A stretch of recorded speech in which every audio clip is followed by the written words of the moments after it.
Hey guys, I'm sorry about that, but let me get back to the story.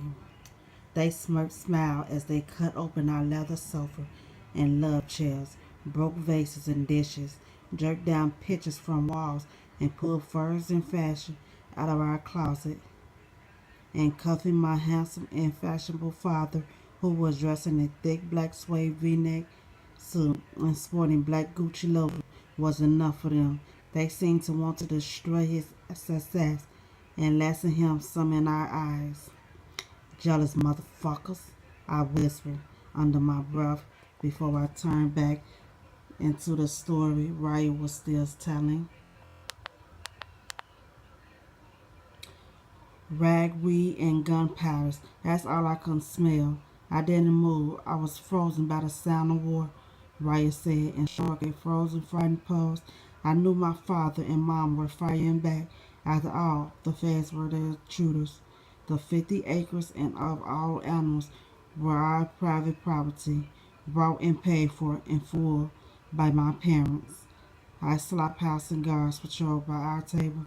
He knew it was unusual for an older girl to be sitting with a young one.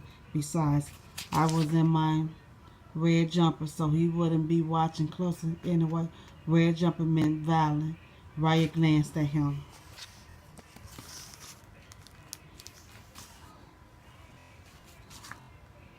You know, shootout is nothing like what you see on television.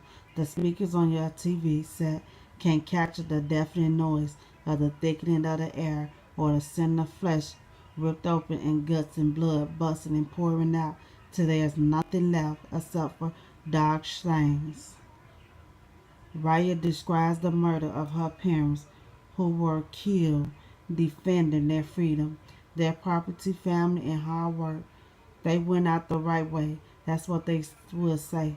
Fuck a government that wants to tell you what you can grow your property and still charge you property tax for property you already paid for, she said.